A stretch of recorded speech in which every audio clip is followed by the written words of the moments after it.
fans, this is Chris Singleton, and welcome to MLB The Show.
Welcome back to MLB Tonight. I'm Robert Flores, here alongside with former GM Dan O'Dowd and baseball researcher Sarah Langs. MLB Draft Combine is coming up. It's always an exciting time. Dan, what can we expect? What are you going to be looking for?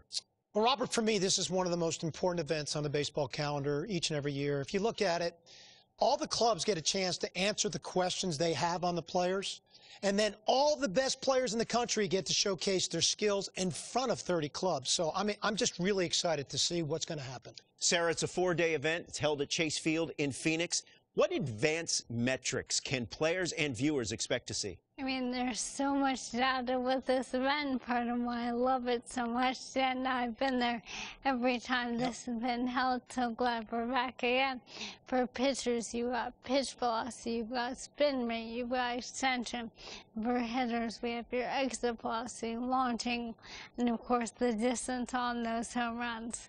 Well, congratulations and good luck to all the young athletes as they continue their journey to hopefully one day land in the big leagues.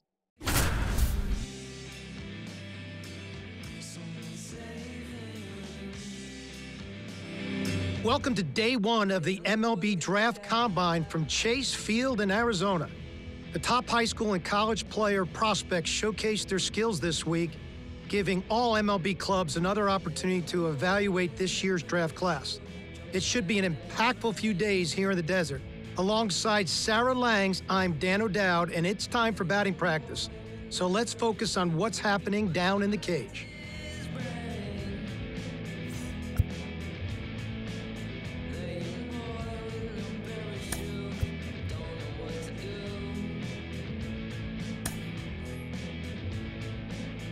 Sarah, BP started now, and this is where the scouts really bear down.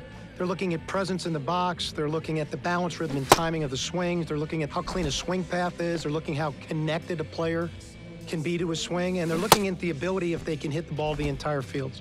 And there's so much data that comes along with BP. We've got exit velocity, which means we can look at how often the player's hitting the ball hard.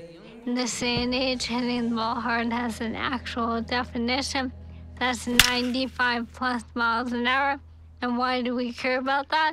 Because in today's game, if you hit the ball hard, you're going to hit about 500 on those batted balls with a 1,000 slugging percentage.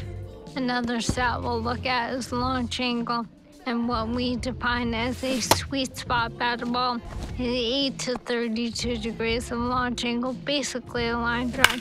So I'll be looking at how often these players will be making that kind of contact as well. You know, I think about big league players like Alvarez, Judge, Ohtani, Trout. Their hard hit ball data is crazy. Their launch angles are very consistent. And you add all the things that we're evaluating, and think about, Sarah, the pressure these young players are under right now is probably the most pressure-packed BP these players have ever taken in their careers.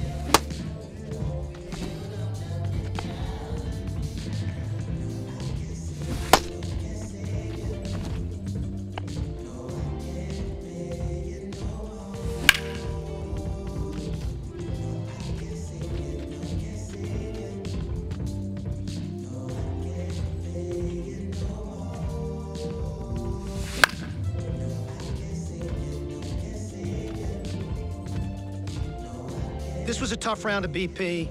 You can almost see from the very first swing that he was outside of himself, trying to do too much, a lot of lift and separation swings, trying to hit for power, not trying to stay within himself. Again, these are the nerves and pressure of the moment, and this will be a great learning experience.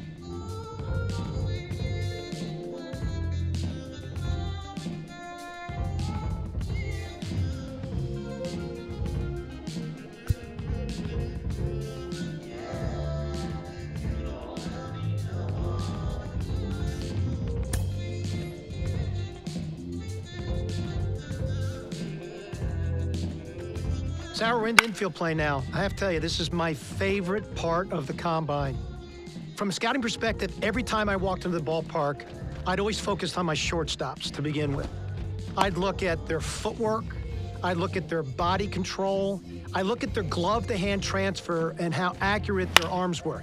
You know, we are an industry that loves arm strength, but it's the quickness of the ball out of the glove and it's the accuracy of the throw that's important. And I'm trying to see which of these players really check those boxes off for me. Well, that exchange is something we can now measure thanks to StatCast, which is outstanding.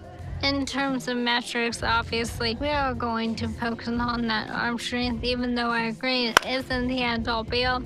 And your shortstops are certainly the ones leading the way. Average of about 86.3 miles an hour on that max effort arm strength in 2023. Again, that's their top 10% of their throws, the absolute best of the best. And that doesn't even account for the guys like Ellie De La Cruz out here.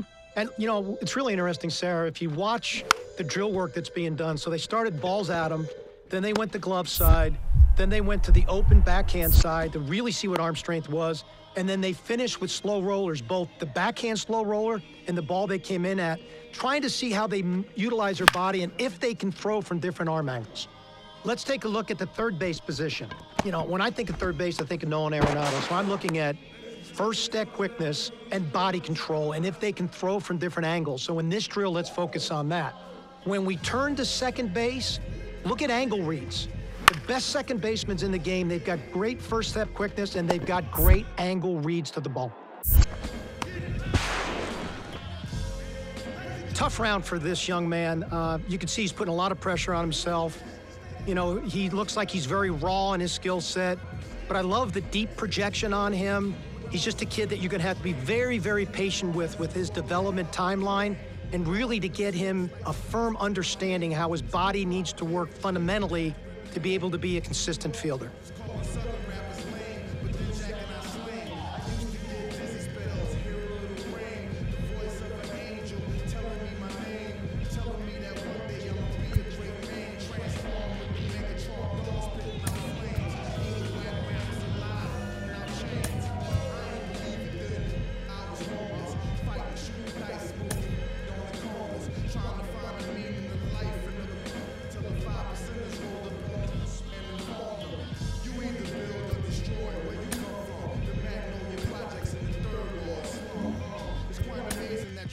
How you do and that you shine like you grew up in a shrine in Peru. Question 14, Muslim lesson 2. Dip diver, civilizer 85er. I make the devil